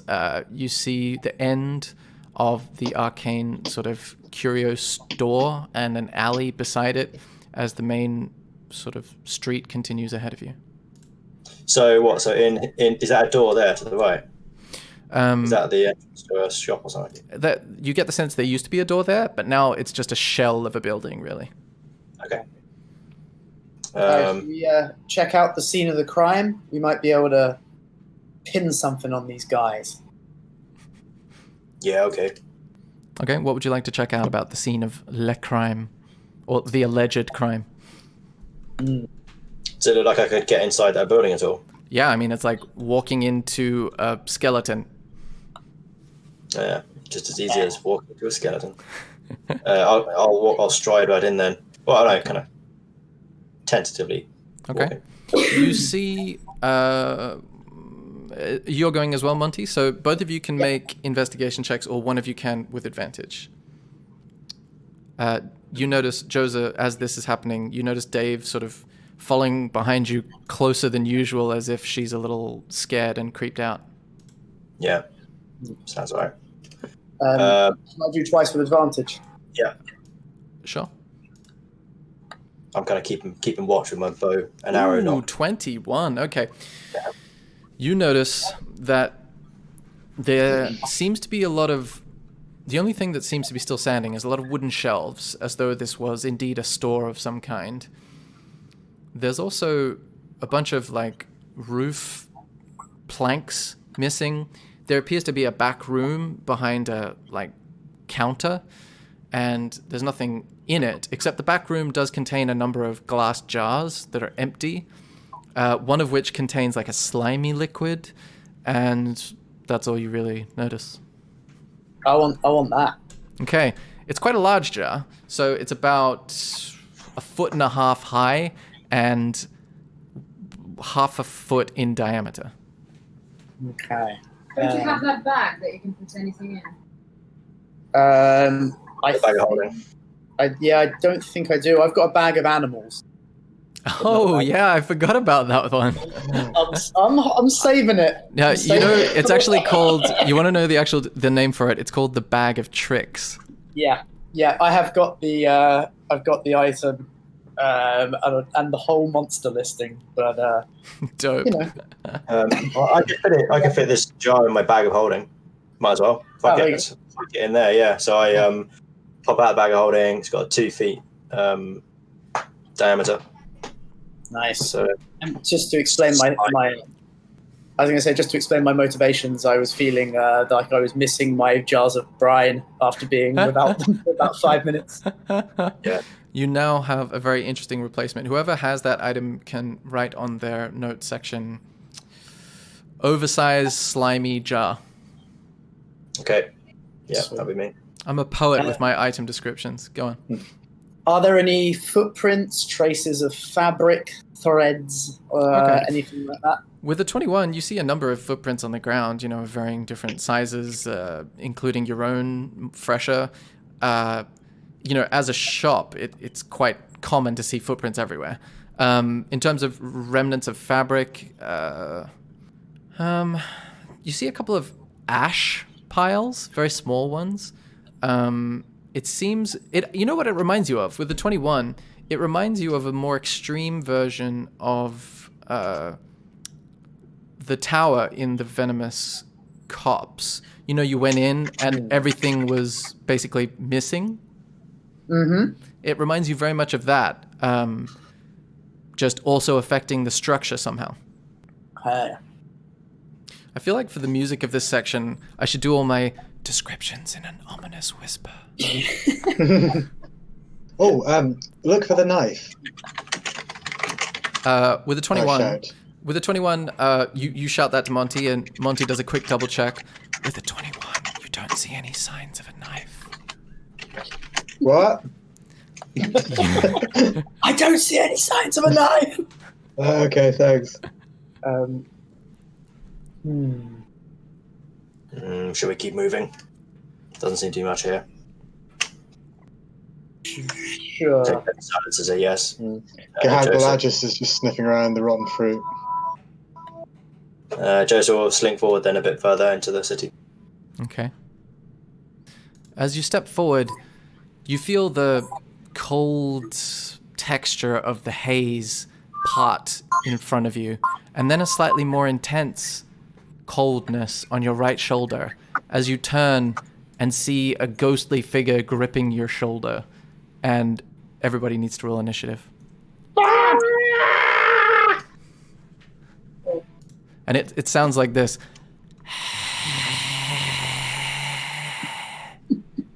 Cool. So Abe, you're the first to react as you see this. Actually, no, you wouldn't see. So you don't actually. How closely behind? You said you were at the back, right?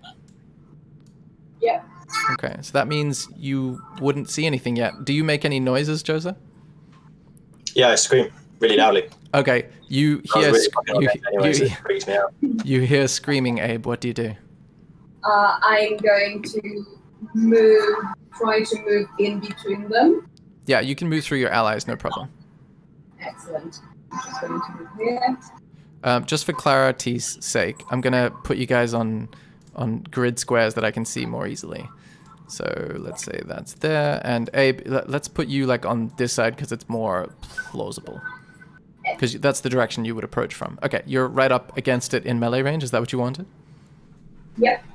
Cool. And I am going to just give it a try and attack with my great axe. Oh, nice. Cool. With a 13, you just hit, and you manage to connect with this thing's semi-physical, semi-intangible form. It doesn't do as much damage as... Whoa, your character does a lot of damage. Oh, you rolled a 12. That's why. It doesn't do as much damage as you would expect, but it still looks taken aback by the sudden axe in its face. I believe you can attack again? Yep. Oh, Ooh. critical hit. Yeah. So that's, goodness gracious me, another 12 on the damage dice. So that means, ridiculous. so that's 24, right? Yeah, that's 24. Okay, cool. Again, even this doesn't do the damage that you would assume, but it definitely does something. Nice. As you see it, like, it's swirling itself around and around, trying to reorient itself. Is that the end of your turn? Do you want to interact with an object, speak to your compadres, do any movement? Guys, Action? the weapons don't seem to do as much as they should. Got it. Okay. Next up is Monty's turn. Okay, I'm going to bless everyone apart from myself. Dope. So you can do 3 targets, right? 3 targets, exactly. Cool. All right, so I'm just going to do a little thing here to remind me. So you will get to roll a d4 after an attack or saving throw. Yeah, attacks and saving throws, it's really cool. But that's also Right. concentration, right? It is. Cool. No. So it'll say... actually, no, I can... Yeah, concentration up to 1 minute. Oh, it's So there. I'll just put a little thing here to remind me.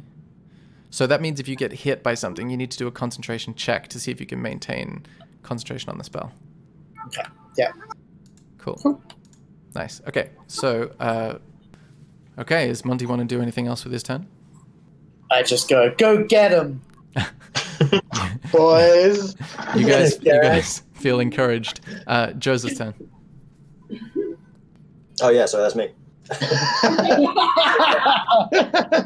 was tired, so I just can't stop thinking about that sexy otter. The egg really tipped me over the edge. Joe's is too close range to use this. Oh no, he had bow and arrow, so I'm gonna. He's heard what Abe said about the physical damage, but just kind of says, "This should work." And from about 2 meters away, or no, about a meter away, tries to put an arrow right between his eyes. Cool. So you'll roll with disadvantage, but you've got a pretty big bonus to it, so you might still be fine. Also, if you move right in front of it, don't we get something? Oh from yeah, attacking? flanking. Like if you go on the other side, like if you move so that you guys are on north and south of the creature, then you would get a flanking advantage, Josa. Yeah, okay, I'll do that then. So I'll do a little battle cartwheel. Battle cartwheel. Another great name for a band. Cool. You're on the other side. Yeah, and so I can attack short bow. Is it disadvantage because I was trying to aim for a specific spot? No, because you're within melee range. Like it's hard to wield right. a bow when you're at close range. So now it's just a normal roll because the two cancel each other out. Gotcha. Yeah, let me know when I should look for... Oh, there it is. Yeah, with the 21, you hit definitively. It does, again, some damage, but not the normal amount. Can I, to an attack roll, I can add a d4? But that would just help you hit, Just and hit, you've already, right, you already yeah, hit. And if you want to... Actually, you don't even have to use it. It affects everything. So if you missed, then it would be important. Okay, so I'll try and attack again. Cool. Oh, yeah, do you have that ability too? That's cool. Yeah. Nice, okay. That one hits definitively as these arrows just disappear into these black silken rags. I am slightly not directly behind, just in case the arrow flies through and hits Abe. Fair enough. Yeah. Have an armor. Should be kind of a... Cool. Is that the end of your turn? Do you want to say That's the end of my anything to your compadres? No. Cool. Next up is Zenarai. Weapons! Ha! Who needs weapons? As I say as I power up the old Eldritch Blast and fire it. Me, Oh, wow. apparently. I say, With a isn't natural this- one, roll a d20 to see how bad it is. Okay. With a 10, you fire this blast of force energy all the way through the group and hit one of the wooden crates filled with rotting fruit that you passed on the way in, and the smell seems to be almost empowered by being disrupted, and it just smells terrible in there now. No, okay. I say, I won't be the one who stinks after this blast, and fire again. Yeah, this one hits definitively, and it does the damage that you would expect it to, as the bolt of force just pushes the body of this thing in a way that is very convincing. So I say, hey guys, use your force magic. We all have it, yeah. Okay, you say that. Is that the end of your turn? Yes. Okay. You hit. Then the wraith says, "No, don't use that," and it is going to reach out its hand and gently and coldly touch. Actually, where were you fighting? Oh, you were shooting from there. Touch Joe's shoulder, and you need to you need to succeed on a Constitution saving throw, please. Okay. Okay, you fail. So what's going to happen is you take 22 necrotic damage, Ugh. Ouch. and your maximum hit points are reduced by 22. Can they happen simultaneously? What do you mean? Or can I take the damage and then also have my health points reduced by 22 at the same time, so it only goes down by 22? I'm So confused. is it? I take 22 damage, but also afterwards I can't get healed up past that. Is that the idea? Yes, that's precisely the case. Yeah. So that happens, and you feel like a little bit of your heartiness just drains out of you, and you feel cold, so cold. And that is the end of the Wraith's turn. So now that is Abe's turn. I have a feeling that I. Can I know if these things are... If this is something... Oh, hold up. I'm blessed, aren't I? Mm-hmm. Do I get to add a D4? Oh yeah, to your saving throw, do it. Yeah. I'm just thinking. I swear, is there something about halflings about saving throws? A 1, you get to roll again. But that's everything, isn't it? I thought there was something about saving throws. You have advantage on saving throws against poison. Okay, so this is necrotic, so it's not quite poison, but that's really important to remember. Yeah. I knew that was there somewhere. So I'll roll a D. 4, yeah. Ooh. Unfortunately, with a 3, you still feel the effects of this happen. So, Abe's turn. Do we know if this creature is an aberration, a celestial, elemental, faith, fiend, or undead? It looks like an undead, but... You would know with your paladin instincts, or paladinstincts, if you will, that this is very much an undead entity. Okay. So what I'm going to do is I'm going to move next over here next to Josa, and I am going to protect him from evil and good with him willing, because I can't do it on someone that is not willing. I am willing. Nice. Sounds like a D&D wedding ceremony. Cool. So until the spell ends, one creature you touch... You have the water that we got with Monty at some point somewhere. Sorry, what was that about Monty? That we have, in one of the places that we went, I got the stuff for this one. Oh, you retrieved the necessary, components. Yeah. Nice. So you are protected against certain types of creatures, aberrations, including this undead, and the protection grants several benefits. Creatures of those types have disadvantage on attack rolls against you, Josa. The target also can't be charmed, frightened, or possessed by this creature. If the target is already charmed, frightened, or possessed, the target has advantage on any new saving throw against the relevant effect. So you feel the coldness almost replaced by a warm, heavenly glow. Nice. Nice. Is that the end of Abe's turn? Yeah, I'm pretty sure that when I use a spell, I can't use another thing, so yes. Okay, cool.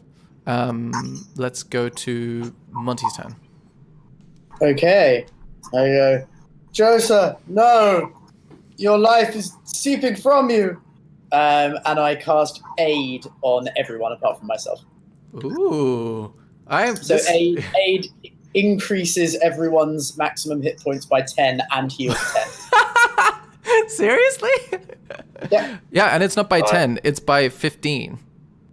Really? Oh, Yeah. sorry, Disciple of Life. Disciple of Life. But I think that might apply to the healing, but no, I'm going to say it applies to both until I figure out the details. But yeah, so your maximum hit points and your health are increased by 15, right? Yeah, for the next 8 hours. Oh, cool. So You see... So but there's a temp thing in the character sheet. Yeah, how do we do that on the character sheet? Can we go? Can you go back? There's a temp box. Yeah, it's temporary hit points, so just put it there. Oh, yeah. Yeah, that's awesome. Okay, so what happens is you just saw Abe glow with white light that seems to permeate even more than 10 feet into this haze that seems to repel all other light.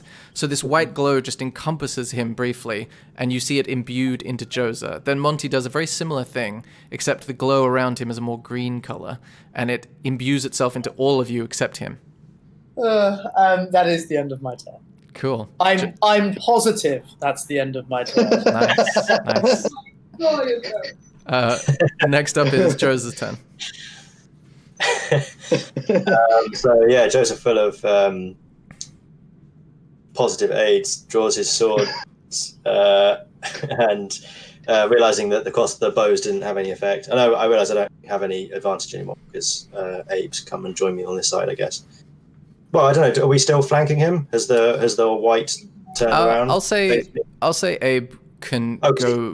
Like, you had more movement, Abe, so you could have just gone back to your spot at the end. So that's fine. All right, sick. So yeah, I'll draw my swords and full of religious, holy fervor, a feeling which Joseph has never felt before, apart from sometimes being healed by you guys. But he's feeling particularly, godly. He will attack. So short swords. Yeah. Was that the word piao? I thought it was more of a biat. Okay. All right. With a 21, you connect convincingly, doing slightly less than you would expect, but still damaging this creature. So yeah, that was my first one, and then attack number 2. I feel like the second one already came through, didn't it? Do I not have advantage anymore then? Oh, sorry. It was advantage. Sorry. Continue. Yeah, you do. Go. Okay. 80. That hits definitively. Doing, again, sort of like, you seem to be pushing the what's the word, rags of this creature apart, and you see like a black void where the body should be. So I kind of, having put these quite forceful slashes through his body, say, I can do this all day. You see the Wraith says back at you, I hope so. And is that the end of your turn? Yes, it is. Okay. Next up is Zenarai. And then I hit him with another one of these. Oh wow! With a 26, you hit definitively. And then I hit him again. Oh, nice. Okay, just as that happens, he explodes in a series of fabric shards, and just before he explodes, he says, "South Park reference." As this happens, you turn northwards, and even in this thick haze, you see a green glow just permeating, and you're not quite sure what it is. And that's where we'll end the session. Spooky. It's so spooky. Yeah. Might be too spooky.